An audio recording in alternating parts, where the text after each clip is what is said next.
بیسەر و بینەرە بەڕێزەکانی رادیۆ تەلەڤیزۆنی سلێمانی سڵاوتان لەبێ و لە هەرجەیەکن تەندروست و لەش ساخ بن.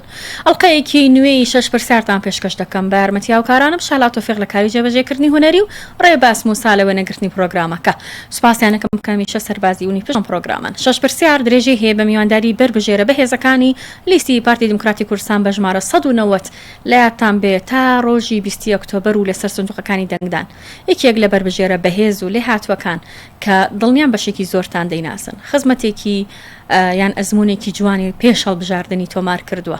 ناوی نامۆنیە بۆ زۆربەتان. بەختیار حەمە ساڵح کە زیاتر بە بەختیار بێسەری ناسراوە لە وەزارەتی پێشمەرگەی حکوومەت هەرێمی کوردستان جێگری لیوای 5 بووە و ژمارەکەی 8 لە ڕیزبەندی کاندیدانی لیستی پارتی دموکراتی کوردستان. ئەمڕۆ میوانی من دەبێ و 6 پرسیارەکەی لەگەڵ گفتوگۆ دەکەم. کاک بەختیار بەخێر بێن. سوپاس بە ئامادەبوونتان. سڵای خۆت بۆ بیسەر و بینەرەکانم بگەینەوە بەرنامەکەت بۆ باسەکەم. سوپاس بۆ ئێوەش سڵام هەیە بۆ بینەر و بیسەرەکانتان.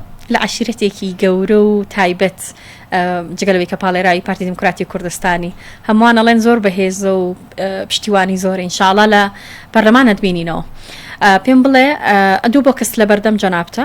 ئەو دوو بۆکسە کۆمەڵک کارتی پرسیاری تایە. کارت بە کارتڕای کێشی پرسیارەکە دەخوێنین تۆ گفتوگۆیەکی دەکەین کە کارتەکەت خوێندەوە ئەیکیدە بۆکسە بەتاڵەکە کاک بەختیار ڕوونە کارتیەکەمان بۆ ڕابکێشە بزانین پرسیارەکەمانەڵێ چی. بەڵام بینەرویسەرەکان ژمارەکەی کاک بەختیارتان لەبیر نەچێت کە 8.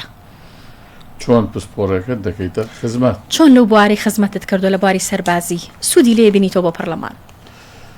من ئەزمونێکی زۆرم هەیە لە بواری پێشمەرگایەتی و لە بواری سەربازی و لە پەرلەمانی کوردستان ئینشاڵڵا هەموو ئەو ئەزمونەی خۆمان دەکەینە بڕیاری جوان بۆ خزمەتی هێزی پێشمەرگەی کوردستان و بۆ پتەوکردنی هێزی پێشمەرگە و ئێمە وەکو پێشمەرگێک دەزانین کەم و کوڕی و نوقسانەکان لەناو ئازارەکانەوە دەچی بۆ ئەوێ خۆمان لەناو ئازار و تاڵی و سوێدەکانی و سەنگەری پێشمەرگە بووین دەزانین چی بکرێ باشە چۆن قەرار دەربچێت و ئەزمونەی خۆمان دەکەینە پرۆژە یاسا و خزمەتی هێزی پێشمەرگەی کوردستانی بۆکەین تاکو هێزی پێشمەرگەی کوردستان باشتر ئەرکەکانی خۆی جێبەجێ خزمەتی باشتری پێشکەش بکرێت. ڕاستە کەواتە دەنگێکی ڕاستەقینەی بە تایبەت پێشمەرگە دەبی و پاشان توێژەکانی تر. پرسیاری دۆمان بۆ ڕابکێشیت. سوپاس دەکەم. ئەمانە هەمی پرسیاری دەنگدەرن پرسیاری خەڵکن لە ئێوەی کاندید. بۆچی پارتی؟ بۆچی پارتی؟ خۆ قەوارە و کیانی سیاسی لە کوردستان زۆرە. بۆچی پارتی کاک بەختیار؟ لەبەر ئەوەی تەنها پارتی دموکراتی کوردستان قەوارەی هەرێمی کوردستانی پاراستەوە ئەزمونە پارتی دموکراتی کوردستان بنیادی ناوە و هەر پارتی دموکراتیش ئەی پارێزێ و پارتی دموکراتی کوردستان بوو لە سەحێلا و پردێ ڕێگری کرد لە داگیرکردنی کوردستان ئەگەر نا ئێستا سلێمانی و هەولێر و دووهۆکیش وەکو کەرکووک لە ژێردەسی نێارەکانی ملەتەکەماندا بوو. بۆهۆی پارتیەوەیە کە هەرێم بچووک نەکراوەتەوە؟ بەڵێ بەدڵنیان. باش پرسیاری سێمان بۆ ڕابکێشیت و میوانەکەم وەک دەردەکەوێت ژمارەکەشی لەسەر شاشە هەیە ڕیزبەندەکەی 8. کام گرفتی شارەکەت نیگەرانی کردی؟ لێرە لە سلێمانی کۆمەڵێک گرفت هەن کە هاوڵاتی نیگەرانە لێی و چەند ساڵە دەنگ دەدات بەو هێزانی کە تا ئێستا لەم سنوورە حکومڕانیەکەن و هێشتا شتێک نەگۆڕاوە لە بابەتەکە. لە کام گرفتەوە دەست پێ دەکەیت؟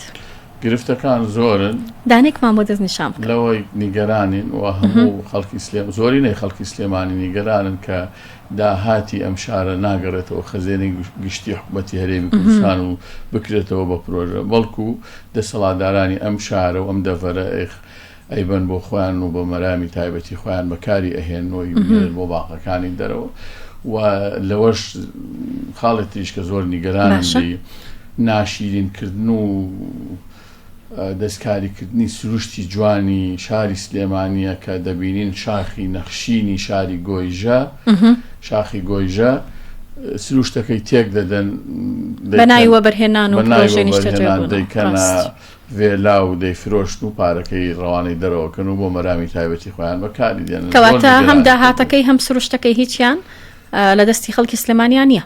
نەخێر سروشتەکەشی دەشێوێنن و پارەکەشی بۆ خۆیان دەبن.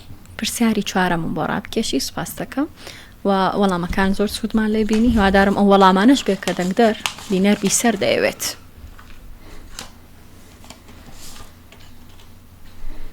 دەنگدەر بۆچی تۆ سەر بخات؟ سەر بخات بڕیارت داوە هەر نزیک لە خەڵک بیت بەڵێ ئەم پرسیارە گرنگە بۆم چونکە پەرلەمانتارانی پێشوەسە پێش بەرنامەش باسیەوەمانە کرد بەشێک لە پەرلەمانتاران ئەزمونێکی خراپیان پیشانناوە ئیشی ئێوە قورسترە ئەم جارە کاک بەختیار چونکە لەلایەک کاتێ دەندەرە بینی لە قۆناغی بانگەشە پێتەڵێ ئەوەی پێشوو جوابی تەلەفۆنەکەشم نایەت و تۆ چین بۆوەکەی کەواتە پێمان بڵێ بۆچی تۆ سەر بخەن بۆچی دەنگت پێ بن لەبەر ئەوە من سەر بخەن و دەنگم پێ بدەن ئەمەوێ ئەو ڕوچەیە بشکێنم کە لەگەڵ خەڵک بمێنمەوە لە خزمەتی خەڵک بم وەکو تۆ فەرموود لە زۆربەی سەردانەکانم ڕوبەڕووی ئەو پرسیارەت دەمۆڵێ ئەوەی پێش تۆ نامان ناسێ ئێستا خاوەنی وعدەکەی خۆی نەبوو بەڵام من بە دڵنیایی لێرەوە بەڵێن ئەدەم کە خاوەنی وادی خۆمم و ئەو ڕوچەیەش ئەشکێنم کە هەموو وەختێ لەگەڵ خەڵک هەر نزیکیانە بیت بەتایبەتیش پێشمەرگەیان جیاوازی نییە هەموو چین و توێژەکان بەس بە دڵنیایی پێشمەرگە لای من ئەو لەوێت زۆرتر خەمەکانیان لای تۆ هەیە ڕاست پرسیاری پێنجەم بۆ ڕابکێشیت ئەو پرسیاری پێش کۆتاییە میوانەکەم کاندیدی ژمارە 8 بۆ بیسەر و بینەرە عەزیزەکانم یەکەم هەنگاوت بۆ کام توێژ دەبێت وابزانم باسمان کرد حەز دەکەی لە پێشمەرگەوە دەست پێ بکەیت وەنیە بەڵێ بە دڵنیایی کار دەکەم بۆ باشکردنی گوزەرانی هێزی پێشمەرگەی کوردستان کار دەکەم بۆ باشکردنی گوزەرانی خانەنشینان و کەم ئەندامانی سەنگەر و هەموو چین و توێژەکانی بەڵام سنوورە سەربازەکە زۆرتر لە بیریتەوە بێت بە دڵنیایی باش پرسیاری کۆتاییمان بۆ ڕابکێشیت بۆ ئەی بزانین لە ئەو کارتەش چیترت لێ پرسراوە کە پرسیاری دەنگدەر و پاو نیشتیمانیان و خەڵکی ئازیزی ئێمەیە دەتەوێت کام نادادی نەهێڵیت نادادی زۆر هەن لەم سنوورە یەکێکیانمان یان جوانیانمان بۆ دەستنیشانکە جگە لەو بابەتی باست کرد بابەتی سروشت و تێکچوونی سروش و تێکدانی سروش و داهات دەمەوێت کار بکەم بۆ نهێشتنی ئەو نادادیەی کە بەرامبەر بە هەواڵانی پارتی لەم دی و دێگەڵا ئەکرێ کار بکەم بۆ لابردنی ئەو جەوروستەم و فشارێکە لەسەر پارتیەکانی ئەم دی و دێگەڵا هەیە چونکە فشارێکی زۆر توندمان لەسرە ڕاست و دەبێ بە هەمومان کار بکەین بۆ چارەسەرکردنی ئەوە و باوەڕ بکە لە هەموو شتێک هەواڵانی پارتیمان لەم سنوورە مەحرومن و ئەگەر کەسێک کشت و کاڵ بکە بڕوا چەند کرێکارێکی بیانی بهێنێ بۆی کشت و کاڵە ئیشەکەی پێ بکە لەلایەن دەسەڵاتەوە کێشەی بۆ دروستەکرێ تاکو وەکو فشارێک لەسەری بەکار یعنی هەموو سوچێکەوە دانێ بزانن کوێیت ئەگەر پارتی بیت ئەنجا لەم پەڕەکانە بۆ دانێن بە دڵنیایی و ئامانجەکەشیان ئەوەیە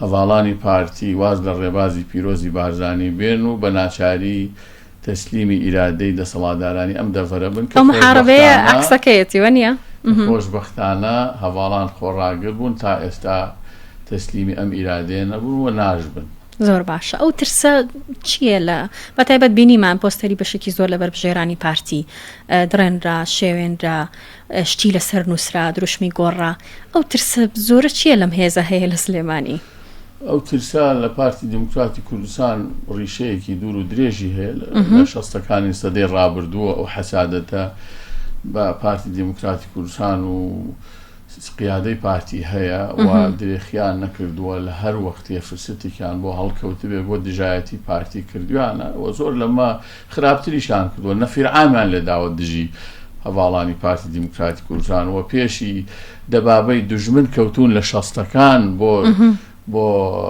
سەرکوتکردن و دێهاتەکانی کوردستان و ڕاوکردنی هێزی پێشمەرگەی کوردستان دەستخۆش دواپەیامی تۆ چونکە زۆر جوانوتت هەواڵان لێرە بەشێکیان دەبن بە قوربانی بەشێکیان باج دەدەن تەنها لەبەری پارتین دواپەیامی تۆ بۆ هەواڵانی پارتی ئەمە هەلێکی گەورەیە بۆ ئەوانی کە پارتین و ئەوانی پارتینین چیان پێ دەڵێ من پێیان دەڵێم هەڵبژاردننی خولی شەشەمی پەرلەمان لە 20 ئۆکتۆبەر دەرفەتێکی زۆر باشە بۆ ئەوەی خەڵکی کوردستان و بە تایبەتی دەڤەری سلێمانی تۆڵەی خۆی بکاتەوە لەو هەموو نادادی کە بەرامبەریان کراوە لەو هەموو قۆڕکاریە لەو هەموو بردنی داهاتی ئەم وڵاتە بۆ خۆیان لەو هەموو شێواندنی سروشتی کوردستانە داوایان یەکەم بە دەنگەکانیان دەنگ بدەن بە پارتی دموکراتی کوردستان و ئاوەدانی ئەو ئاوەدانی کە پارتی دموکراتی کوردستان بۆ هەولێر و دۆکی فەراهەم کردووە ڕای بکێشین بۆ سلێمان و ئێرەش لە چنگی خۆسەپێنان ڕزگار بکەین. زۆر سپاس کە لەگەڵمان بووی بەڕێز بەختیار حەمەساڵح ناسراوە بە بەختیار بێسەری